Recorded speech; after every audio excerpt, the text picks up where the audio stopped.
Hey guys, Connor Richards of PokerNews here, and this is Life Outside Poker.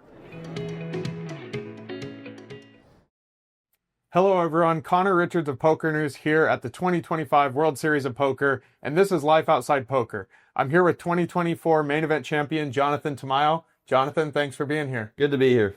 So like I mentioned, you are the reigning Main Event champion. You came in here and it's the first year seeing your big banner up there on the wall. And of course, we're going to get into all of this, but you're good friends and even roommates with 2015 Main Event champion Joe McKeehen. Pretty cool to have both of your banners there in the horse show. Yeah, and he can't one up me anymore. Yeah, definitely not. You had that $10 million victory last year. We'll talk about all that, but I want to go back further, talk about your early poker career, how you got into the game, and starting off, it looks like you grew up in Humble, Texas, and doing my research, that's a very small kind of like oil boom town. Is that right? It is, but it's more, it's a little bit more city than everybody thinks, just because everybody just moved in here. Population's probably tripled in the last 10 years or so. And the surrounding areas has gotten bigger also. So it's just, there used to be, you could go anywhere with no traffic. Now it's traffic everywhere, just like everywhere in Houston. Okay, so it's in the Houston area? Yeah. What are your big teams? Are you like an Astros fan, a Rockets fan? Astros, Texans, all the Houston teams. I have family that works within the Texans organization, so bigger Texans than all the others. And poker is really booming in Texas these days. It kind of operates in a loophole market with the Texas poker rooms being allowed to operate without taking rake and things like that. So maybe some legal shaky ground, but was it always like that? Was there poker when you were growing up in Texas? Yeah, everyone just played online from everywhere. Underground games clearly existed. I was playing in those in high school. There were other like little private games like golf clubs and stuff that you'd play in, but there's more little groups that you'd play with, and then the party poker stores online days was the Wild West. You could do anything and everything. So it sounds like that's how you discovered poker, was those early online days? Yeah, more playing with friends in high school in the summer, and then it degenerated into online, and then the online degenerated into this eventually. And this was what, late 90s, early 2000s? Early 2000s. So I graduated college 08, so graduated high school 04, so started playing about 2003. Okay, so right. Did Moneymaker have anything to do with that? Did you see him win? This was slightly, well, Moneymaker had already happened. It hadn't aired yet. Because when I kind of looked it up, Moneymaker won around May. All the episodes started airing in June, July. So it had already happened, but nobody really knew yet at that time, unless you're really following it closely. And so you start playing online, you get more into it, and then you mentioned you graduated in 2008. You went to Cornell University, is that right? Yeah. So an Ivy League school, and you were studying, what was it, hotel management? I was. Talk about that. Was that like a family thing, or how did you decide that you wanted to go into that? So I wanted to go into a business school. I kind of applied to Cornell. I was just like, all right, just kind of put it in there, expecting to get denied. I applied to a couple of Ivy Leagues, got denied there. Applied to my usual Texas A&M, University of Texas.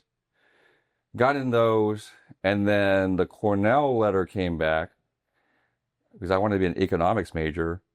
And they told me that they didn't think I was a good fit, but they thought I was going to be a good fit for the hotel school. So it's like, I didn't know subtle hints at the time. And so I kind of asked, I forgot how the conversation went, but what ended up happening was they changed my application to hotel school. I had a phone interview 2 days later, and then I got an acceptance letter like 4 days later. So they must have really wanted me at that point. Yeah. But I kind of didn't know anything about hotels. So that was kind of a rough start because I don't know how a hotel works. I don't know the operations. I'm in a small class where people in the school were sons of hotel people that run hotel conglomerates already in the industry. that they're going to get this huge $1 billion business passed down. And I had no idea hotels, restaurants, any of that. Like, they're talking to us about the food groups, and I was like, and then you would think food groups, you're basic, and then it's like, no, there's like 9 of them. I'm like, 9? Yeah. What are we doing here? And then you got to memorize it, and I was like, it was rough. So it sounds like a lot of people who started playing online poker around this time and then go off to college, maybe at some point they start realizing, I'm making more money playing this than I might, with my set, whatever salary job I get. Of course, you graduated at probably the worst time in modern history was 2008, right in the middle of a recession. So especially going into anything business related, that had to be tough. What was it like graduating amidst a recession? I had one job offer, and it was for $36,000 or $38,000 a year, in that range, working for a food service company, and I would be on the road 24 weeks a year, going stadium to stadium to stadium to make sure operations were up to par. That didn't sound too good, but it's better than nothing. And I would have to move to Tampa, which I didn't know how to, I didn't, life outside home, like at college, like getting a new apartment and all that stuff, I didn't know how to do that. So I just went the poker out because I was already making so much at it. 2007, you just had to have half a brain and you made money. Now it's 2025, you can't, but 2007 was a great time that unfortunately a lot of people didn't get to experience. And in college I was making money playing games on campus with businessmen. Some people that worked at the university, which was kept under wraps at the time. And then so I told my job in 2008 that I wasn't going to come in until after the summer, play the full World Series, do it once, and then move on to standard life. And then I had a really good summer. And I said, I'm just going to do this for now. All the moving, all that didn't sound appetizing. I said, all right, poker it is, until I decide not to do it. And then I'm still here. The really good run that you're talking about was at the 2008 WSOP. You finished runner-up in a $1,500, looks like it was a limit, no limit split event, $140K. And you said that was your first WSOP?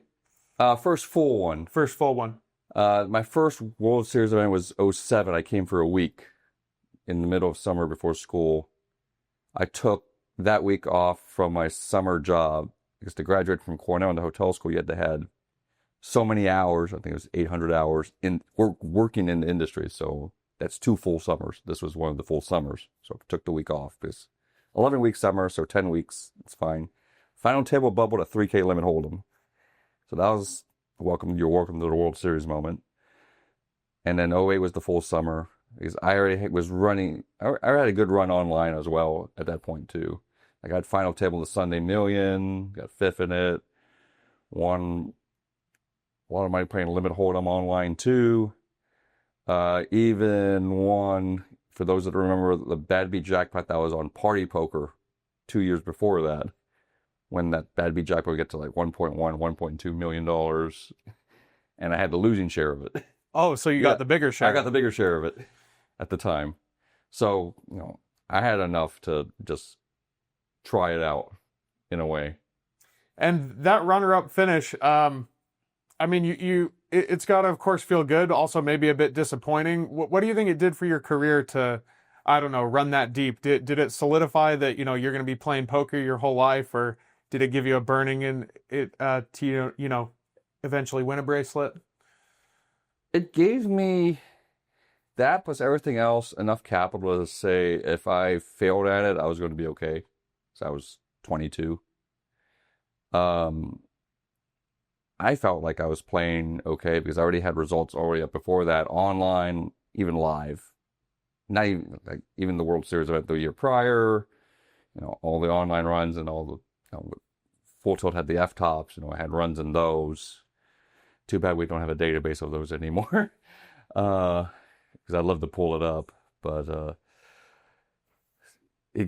2000 was also a bad year. I said bad year to get a job. So I said, if I'm not going to really have a job in real job in 2008 anyways, because the job kind of felt like one of those where you're kind of a minion. Whether you'd stay there or not is up to chance. So I had a chance to do my own thing for a few years. So '08 was your first full WSOP summer. You played the main event that year, I'm guessing? I did. Didn't cash it? Didn't cash it. Made middle early day 2 is when I busted. Yeah. So, but then the next year you come back, the 2009 main event, you end up running super deep. You get 21st for over 352,000. So talk about that run, and what day did you make? Was that like day 6, day 7? That was day 8. Day 8. So fun fact, I had no clue how to play NL Hold'em really, because I was a limit Hold'em guy. I just played tournaments and concluded that if I knew how to play 5, 10, 15, and 20 big blinds and in, I was okay. 100 big blinds, I was completely lost. So because I didn't know what to do that deep, that whole main, for the most part, I decided to not have a 3-bet range outside of 30 big blinds. So you would just flat a lot? I just flat a lot, or I put in a cold 4. I see. Now that I look back and think about it, given what I knew at the time, it really wasn't that bad of a strategy, as hilarious as it sounds.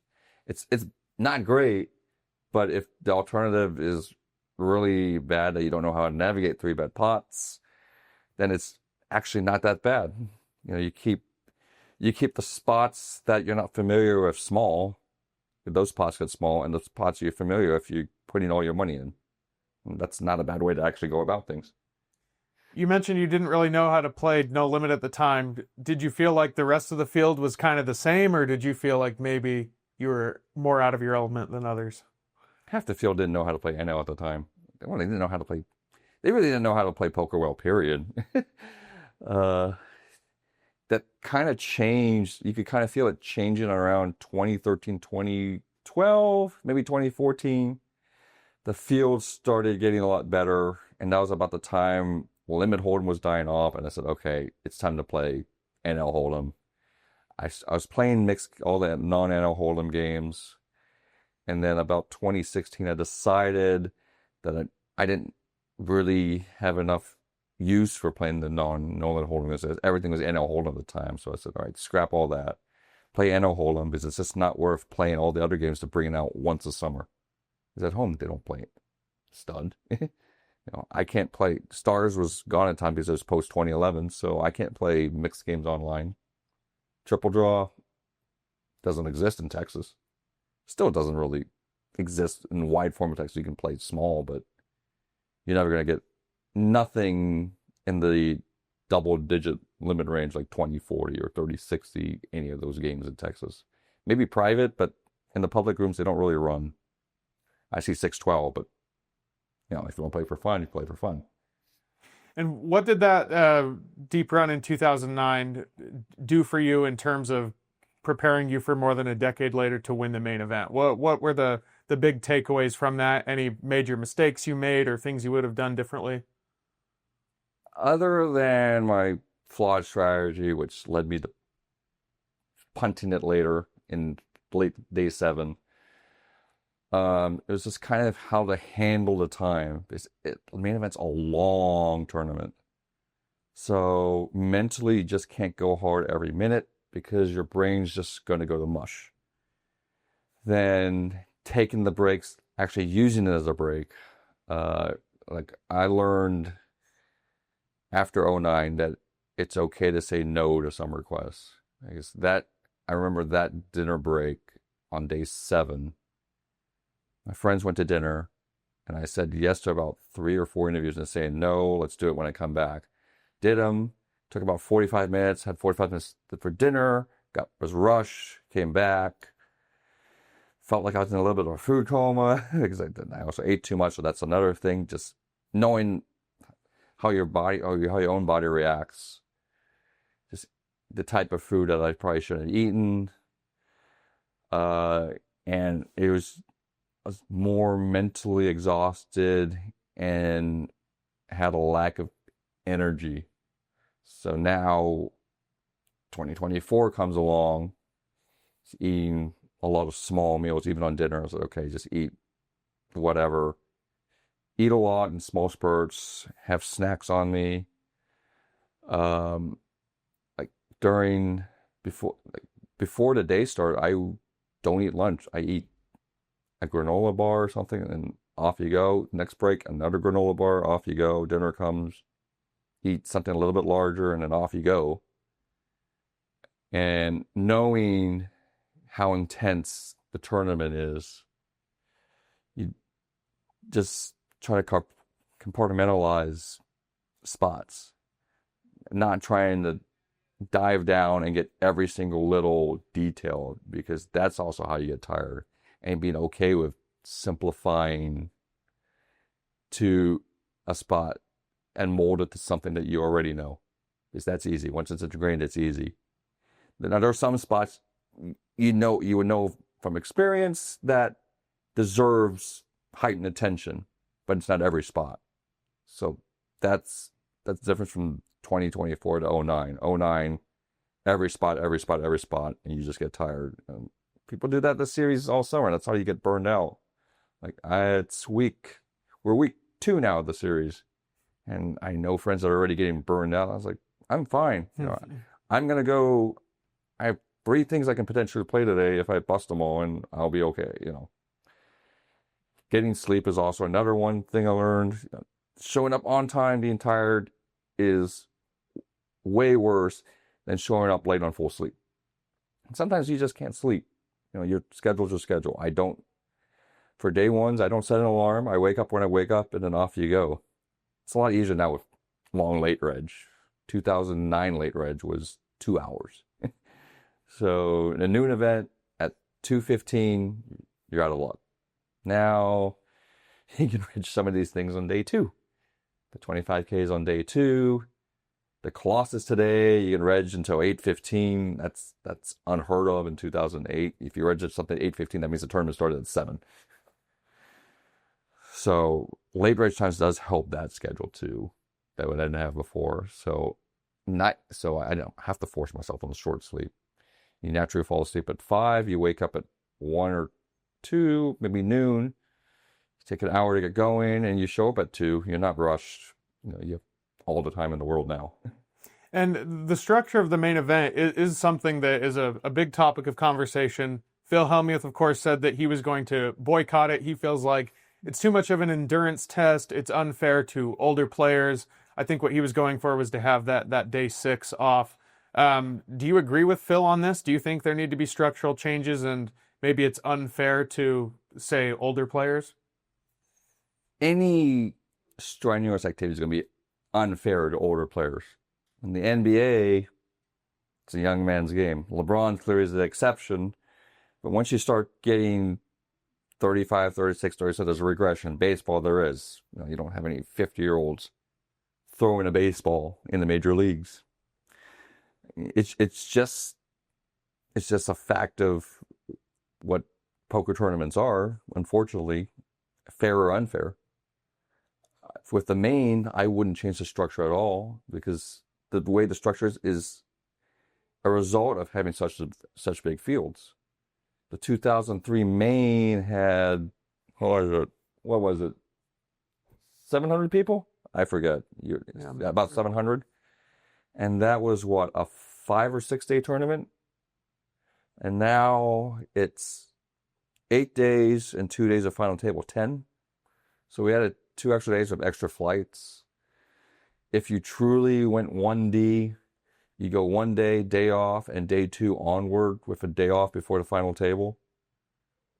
It's 2 extra days, but you have 9,000 more people.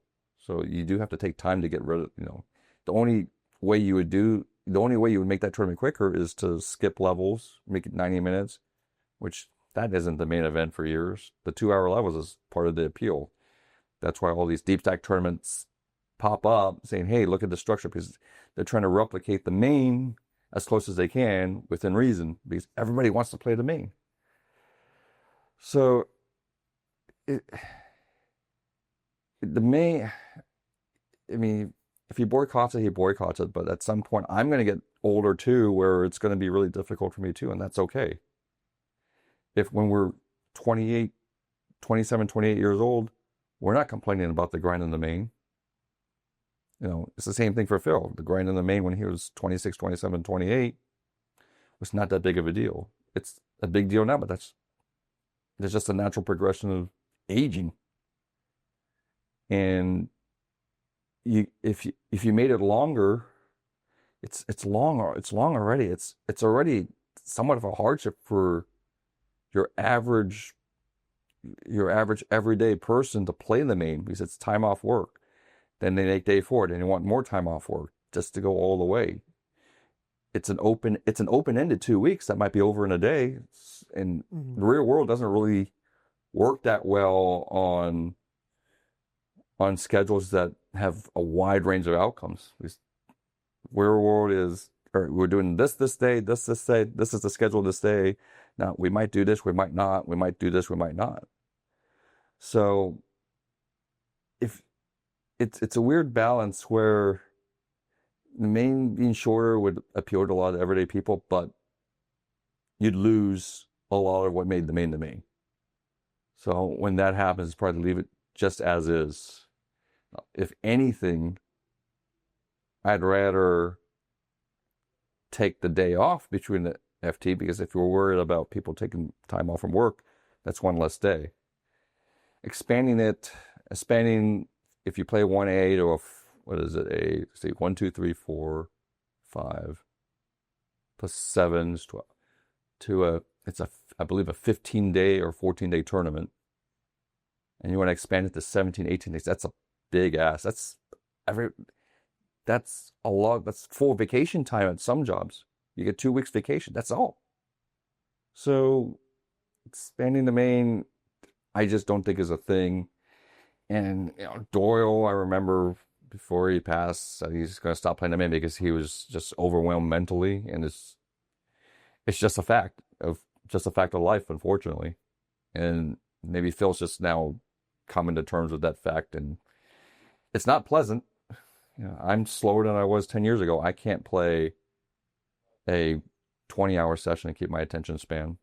I mean, I can still sit there, but my decisions aren't going to be as sharp as they were before. That's just aging. Yeah.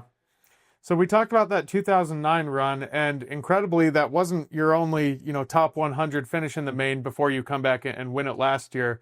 In 2015, you finished 78th, and this is interesting because this is the year that your friend Joe ran. I remember on your Twitter bio you had that you were the defensive coordinator there. So talk about first, running deep in that. And at this point, were you and Joe friends? Yes, we're in the same house.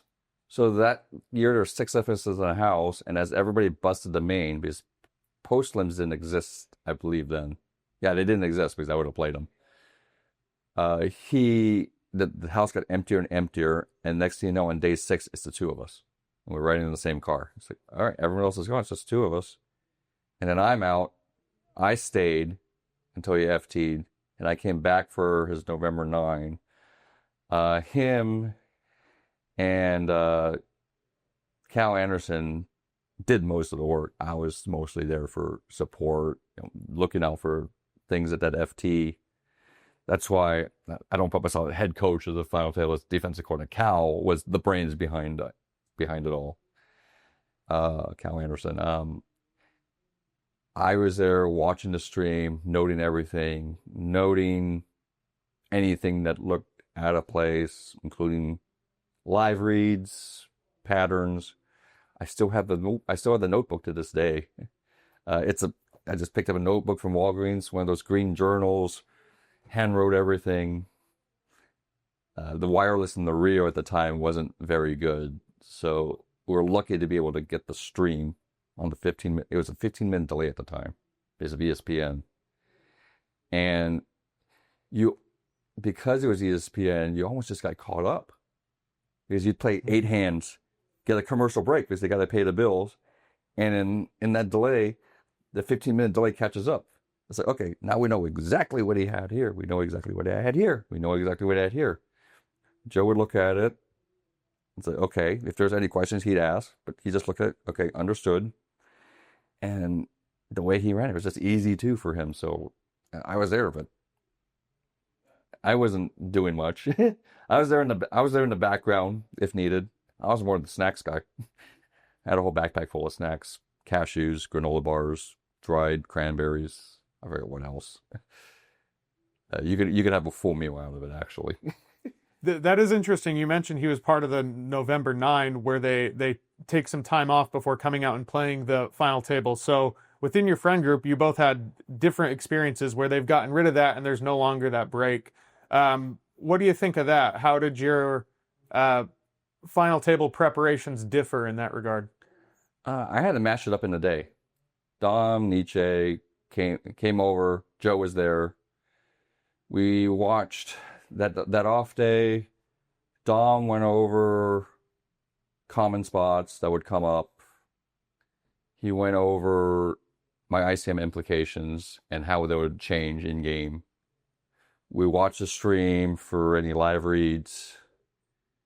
That was about 3-4 hours worth of work. Ate dinner, came back, did more work for a couple more hours. I went to bed. Dom did more work, came back to me in the morning and said, okay, this is what's going on. Gave me a summary and just told me, like, feel free to make any in-game adjustments. And if he notices something, he'll say something, which there really wasn't any until 6 or 5-handed when I doubled a couple times. Because now I'm no longer the short stack. And Dom was realistic with me. He said, you have about 2% of the chips. Your results, the vast majority of the time, are 9th, 8th, 7th, 6th. And you're almost drawing dead for first and second. He said, that's just do what you can. And if we get in a spot, we'll talk. If we get in a spot where first and second is live, we'll talk then. And then first and second became live and we talked. Yeah, I was going to say, when did that change? Was there like a pivotal double up, or you finally get 5-handed or something and Dom says, okay, now you're no longer drawing dead? What was the turning point there? It was 6-handed. I doubled up the ace-9 to ace-king against Jordan Griff, and then I had the king-queen to 10s against Nicholas Astet, where I just cooled the hell out of him. That's all it is. The money was going to go in, and now all of a sudden I'm in the top 3 with 6 left. And now there's a change because there's no longer any. Now risk premium's a thing now, where it wasn't when you're short, really. And it was just little things of how to adjust. It's like, okay, now you can't get in. Now you can't get in these hands with these people because this is why. It's like, okay, understood. But you can make the short stack's life a little bit more miserable by doing these things. And that's all it was. And then the rest of it, you don't really have much time to talk. You make it up as you go. And that's what I've kind of done a lot. Like, I don't know how to input a solver, but I've seen them. I know that they're good for base strategy, but I don't use them as religion. No, I don't say the solver. No, because that's not real life. That's not a real life situation, because the stuff I'm playing big fields is in a 1500 and stuff is. They're not going to have these bluffs. So, because you can't do X amount of things. And that's kind of like the F final table too. It's like everybody, we're all human. Nobody plays 100% to the computer. So a computer result isn't going to do as well as everybody thinks it is. Just because AI comes up they do some really good things, in the world with like the Google AI, and computers have solved a lot of problems. But when you deal with something as precise as poker, one little thing can change a situation. Taking a cookie cutter result is not a great thing. And that's one thing that Dom is also good at too. He said, okay, he said, those results are useless. He said, this is what you do. Give you the general idea. If you miss edge cases, who cares? How much money is it really making? The most important thing is to get the big idea of what the situation is at hand. And that's all he really did. And as the situation changed, because my chip stack was still fluctuating, other chip stacks were fluctuating, little adjustments, and that was really it. Like, you're doing it with this hand, because that's useless memorization at that point. And you're not playing the game. Yeah. So these main event final tables are always interesting how they end up, because it seems there's, the kind of hometown hero recreational players in the biggest spots of their life. I guess it's everyone's biggest spot of their life. But then you have the Nicholas Astet, just the seasoned, online crushers. So it's interesting that there's that level of variance within the field. You've got these all sorts of different playing styles. So how do you adjust to different opponents in a situation like that? Thankfully, a lot of the cash I've played in Houston has had the wide range of characters. Mm-hmm. I put in a lot of hours, so you just intuitively know the adjustments. Some of the online play too, you just trial and error. The way, unfortunately, I learn is a very expensive way to learn is I have to mess a spot up and then figure it out. I'm just never good at book reading a list of things and do this. I have to do it myself. Fortunately, Nicholas, I know that end where, okay, he doesn't have many leaks, so you have to play a pretty solid, molded to the computer strategy as close as I can, which is not very well, compared to somebody else where, okay, he's raising too much or he's under defending post flop, so I can do X amount of things and you just kind of simplify it. Where I was like, okay, I'm just going to bet a lot against this guy. But some of these marginal spots where I would bet I wouldn't, because like Nicholas can check raise turns. This person is not going to check raise turns unless he has it. So you're not going to have a spot here because it's a simple fold with whatever one pair hand you have here, where you might have to call out Nicholas over here, and now that changes how you play a hand. Yeah. So just thinking about that, and that's just kind of on this. When I talk about simplifying things, it's, okay, if this is going on, you do this. If this is going on, then you do this kind of thing. It's just a little mental list. A little bit easier the more you do it, especially if you're exposed to it. Or it's just, at that point, it's just ingrained over 6, 7, 8, 9, 10 years of playing NL. You talk about a couple key hands in this tournament, but the one that I think a lot of people remember is you folded pocket queens. This was this on the official final table bubble? What was the situation? Yep. This was 10 playing the 9, so all at one table. And during the production break, Dom was there, told me, hey, this is the situation. My stack was worth, he said he estimated my stack was worth 1.6 million or so. And it was just rough math. He said doubling mixture stack worth roughly 1.9 and busting is 800K. So that discussion turned into a bunch of your spots are going to be Kings Plus. You're not going to be defending any big blinds. The big blinds are going to be jam fold if somebody opens. So, okay.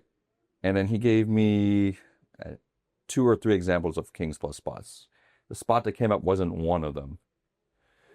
But it was so similar to the other spots he described to me that I thought it was one. And before I had looked at my hand, I said, this might be Kings Plus.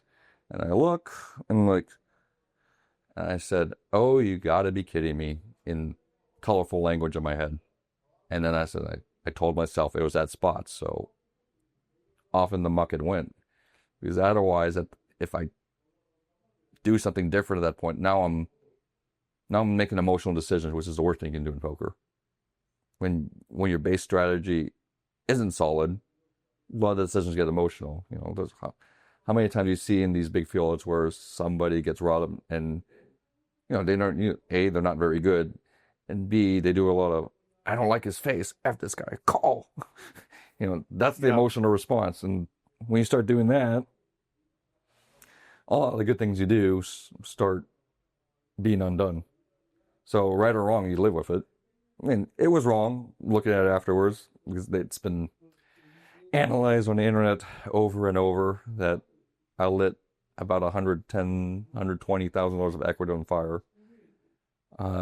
The part of it was on the idea of that I wasn't going to get first and second as much as I should also, because at the time, Ciroc and Asset had all the chips.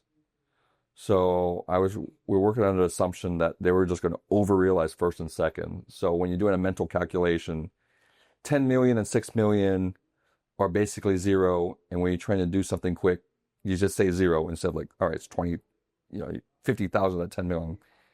You're trying to get to the answer, and it doesn't need to be that precise. And that was just a miscalculation to where, that's why the computers are way better than us. Like, our human calculation came out vastly incorrect, and we thought it was the best thing at the time, but it clearly wasn't. Not now that we know. I had to do it over again. Yeah, clearly jam and live with the results, but I didn't think so at the time. But it was basically you thought that it was the right move based on what Dom said. It wasn't like, hey, I really want to make this final table officially, yes, so I'm just going to fold to get there. You play for, like, it's a one in a lifetime spot to just maximize your equity. Mm-hmm. Or your stack's worth $1 million plus. Where else is your stack going to be worth $1 million plus? There's a handful. WPT Championship, EPT Grand Final. Does that still exist? EPT Monte Carlo. There's not many plays, and those are shorthanded $1 million worth of equity. Other than the high rollers, other than a Triton or a high roller at the series, you're never dealing with those numbers. And those numbers with the multiplier of buy-ins, you're dealing with 10,000, 100 buy-ins for an FT. That's on a 10K. Doesn't happen anywhere else in the world. So you just want to do the best thing that's right financially. There's always an emotional response to make the FT, but like, do we remember who finished 8th? And if I told you who finished 8th in 2014, do we know right now? We don't know. We don't even remember who finished second a lot.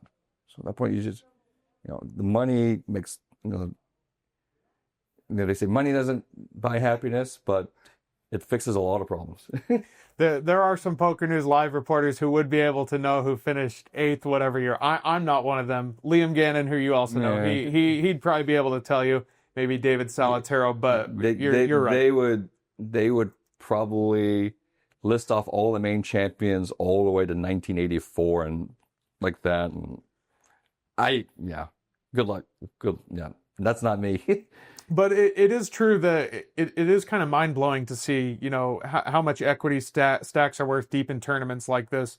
Do you think a lot of people, maybe inexperienced players, how easy do you think it is to crack under that pressure? The first time it's very easy because you're in the new territory. I was fortunate that I had a bunch of situations where a bunch of high equity spots where you just kind of get used to it. Now, nothing compares to the main. Like, my adrenaline and my heart rate, or if you put a heart rate monitor on me, I was probably going 110, 120 beats a minute for a prolonged period of time, which isn't healthy either. But that's just the adrenaline. The first time's always the hardest. Every subsequent time is easier. The crude example is like people playing the main for the first time, their head's spinning. You play your main for the 10th time, your head's going to spin less, but say, all right, I'm here again. We're doing it again. They look at the numbers up top also, and when it's multiples of people's net worth, that gets scary too. Because when real life gets that's why a lot of our population is risk adverse. You walked up to a lot of people that don't want to bust a tournament in 2 hours, but sometimes it's just your time to bust in 2 hours, and you can't avoid it. I remember, it might have been PokerNews, or it could have been somebody else that went around the room last summer, and asked if you had 8 people, the whole hypothetical, if you 8 people jammed in front of you, you had aces closing action on the big blind, do you call? And the amount of people that are saying fold, that they can find a better spot, is mind-blowing to me. Because where else do you get a roughly 20% chance to just have a massive, more than ITM stack when 15% of the field's cashing? That's a significant edge. It's a small number. It's a significant edge that people are passing up because they're afraid to bust in one hand.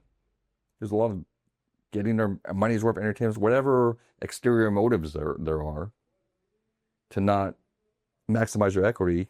That's common, and that's always going to be common in the first time round. I did the same thing. where your brain has a bunch of I call it external inputs. If I do this, $15,000 pays for this, $10,000 pays for this. They start thinking in terms of, I can pay for this, I can pay for this, rather than this is the best thing to do.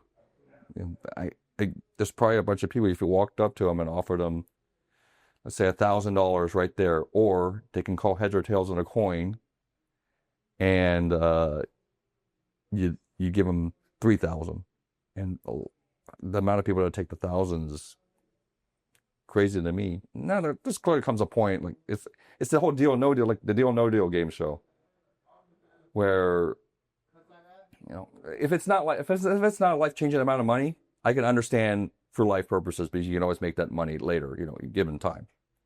So in deal or no deal, I'm not going to fault for somebody if there's a dollar case and $1 million case, taking $415,000, for that extra 85, okay, whatever, your life's going to change with that money, and you can make that extra 85,000 on the line if you have one shot. But when it's like 1,000, 5,000, and they're willing to take 1,500 to get out of the problem, it's significant money. But for most people that work for a living, it buys things, but it doesn't move the needle except in the short term. And there's a lot of short-term pleasure at the sacrifice of long-term gain that goes on psychologically, and that's a lot of what people got to get over and just live with the results. And some people just aren't going to succeed because live tournaments, you can't run enough main events to get a sample in a lifetime. So you just kind of have to live with the results and go with it. Yeah. So after the main event win, of course, there was the controversy that's kind of been talked about endlessly. We don't need to get into it too much other than to say Dominic Nietzsche, who we've talked about, he was on the rail. He had a laptop. You were going over there, and, it rubbed a lot of people the wrong way. I've heard you say that there wasn't any real-time assistance happening. You weren't running any solvers. He was just, like you've talked about, giving in-game adjustments. But, the WSOP did respond. They did change the rules a bit this year. There's some rules against, people on the rail aren't allowed to have electronics or something along those lines. And then also maybe some clarifications on what sort of team assistance is allowed. What are your thoughts on these rules? I'm fine if that's the way they want to go with it. The coaching thing has been going on all the way since 08, 09. You look at the final table with, what was it, 11? When we had the November 9, we had all the coaching rails. They've been in existence forever.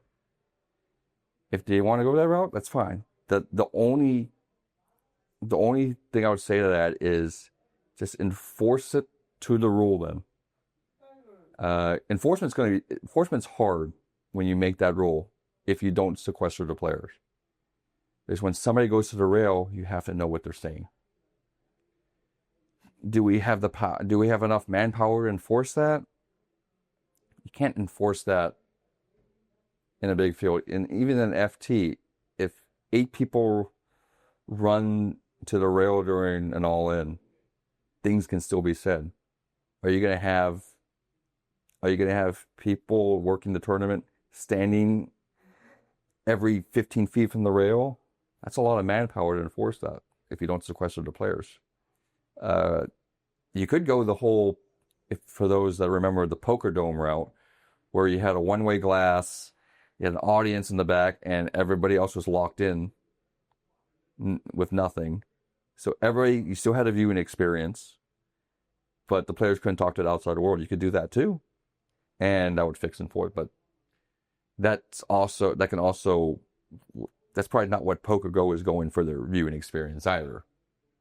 So you can't go down the middle and say, we want the production and we're not going to have people going to the rails.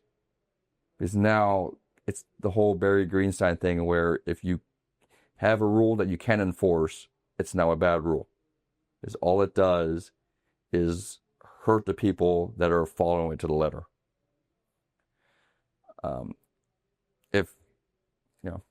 I've heard the whole one player to a hand, and now it's, if you want to make it one player to a tournament, that's fine. But I just don't see how, without a bunch of manpower, you can effectively enforce it. And we'll see. Maybe they'll enforce it hard for the main, but the viewing experience as is tough enough live on the rail because you can't see much.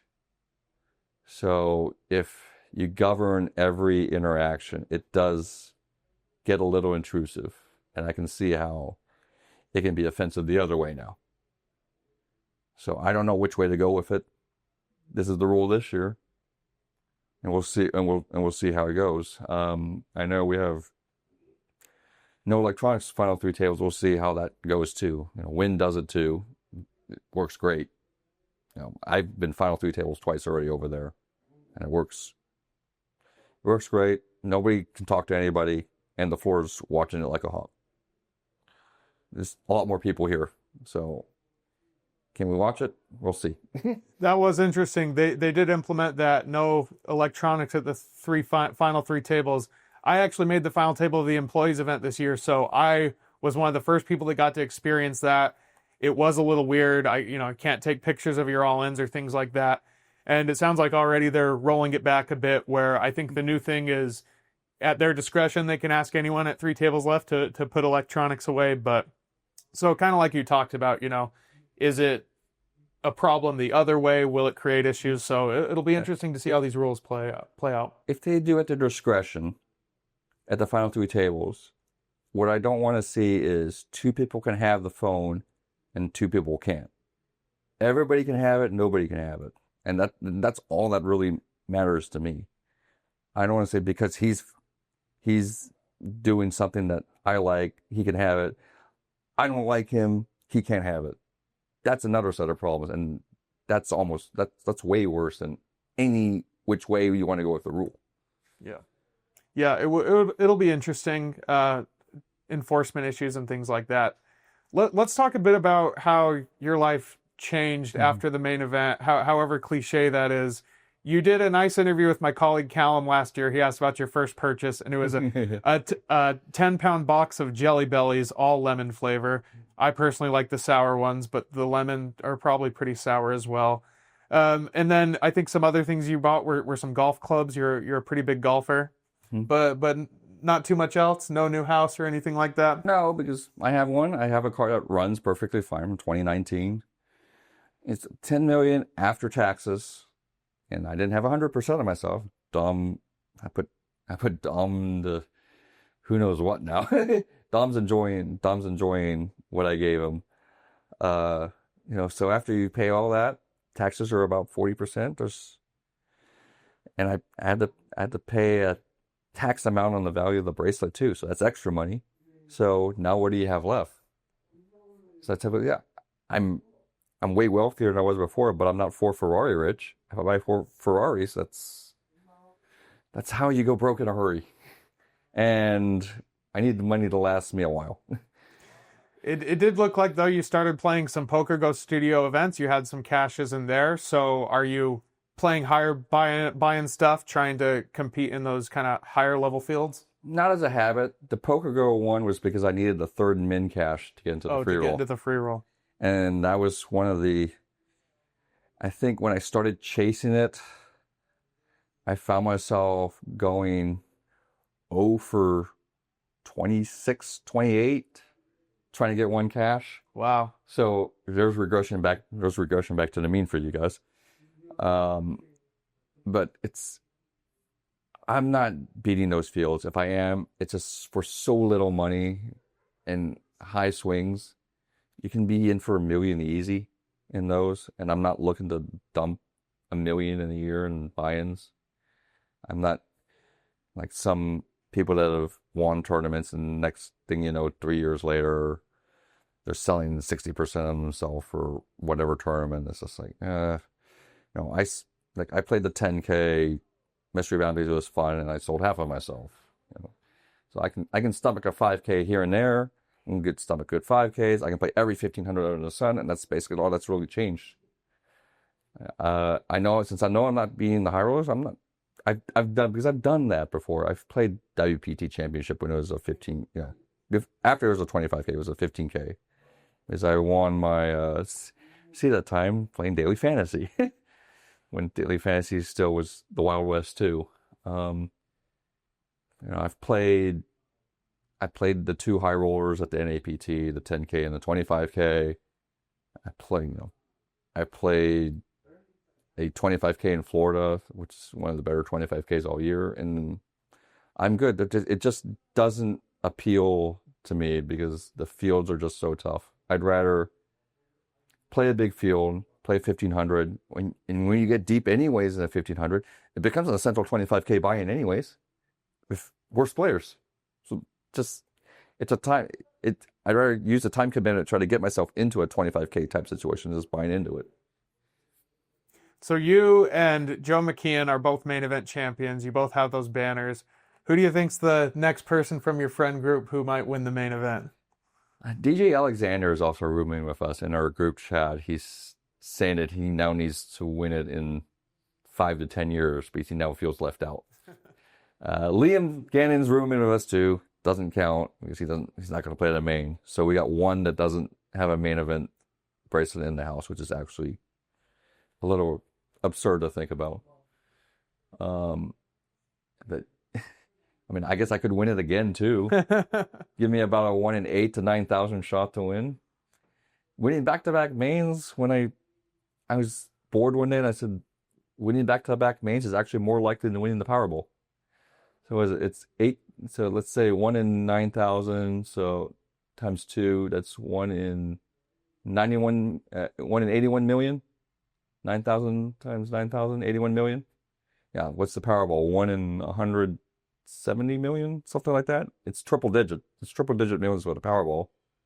So that's actually another. We don't conceptualize small numbers very well. They always have Powerball, or what's more absurd is being president of the United States. So it's degrees of small numbers, but small number. You just don't. If you get to that scale, you don't expect to realize it. Like, I'm one of the lucky 49 now that won the main, and I'm extremely glad. I'm extremely grateful. But if you go in with and it's the whole unrealistic expectations things. You go, I'm going to win this poker tournament. Yeah. There's 5,000 entries. Okay, you have 3 of them, 4 of them. You win it 1 in 1,000.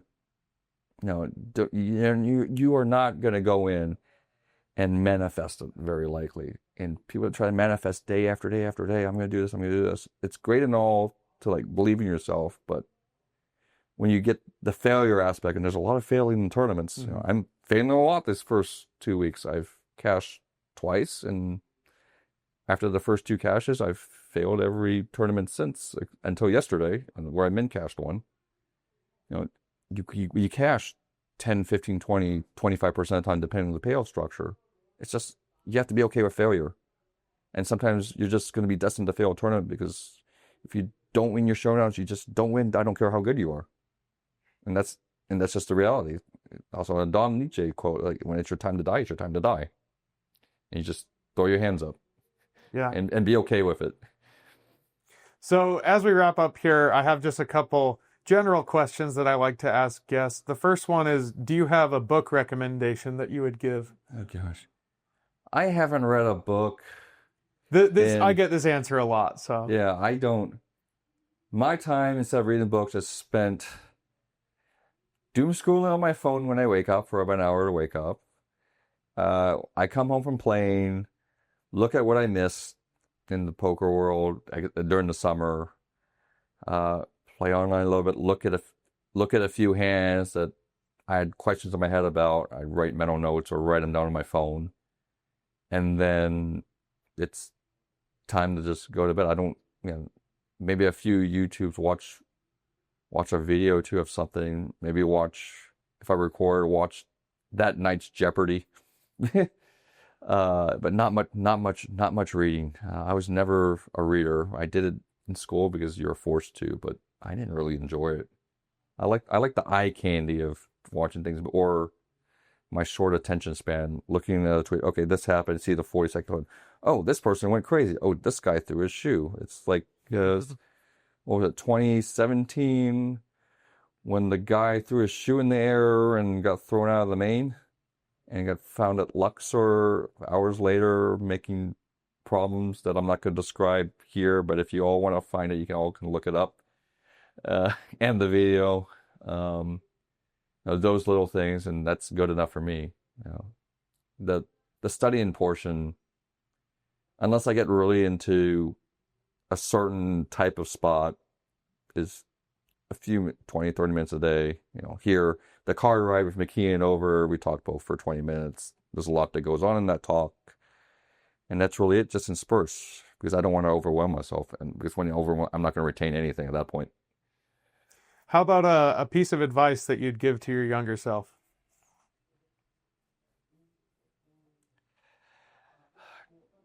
I would find one thing you're good at and run with it.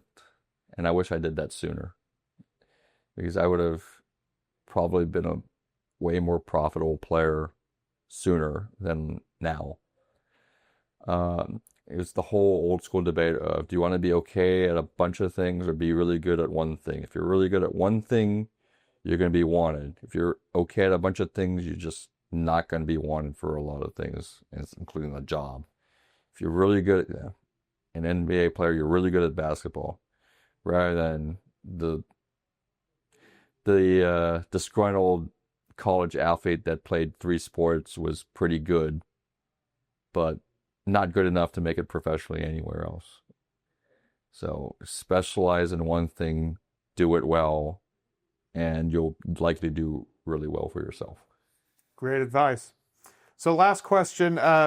You talked a lot about kind of the probabilities of poker, how nobody's going to, realize their equity in the main event. You would have to play it thousands of times. That's all very interesting. The question that I like to ask is, what's your favorite life lesson from poker? Just maybe applying it to the business world or whatever else. But yeah, is there a metaphor from poker that you think applies to other aspects of life? You got to look out for yourself first. There's a lot of people that get into bad staking deals because they feel sorry for somebody or whatever reason. And next thing you know, they've given all this stuff out and now they're broke. So take care of yourself first and the people around you first.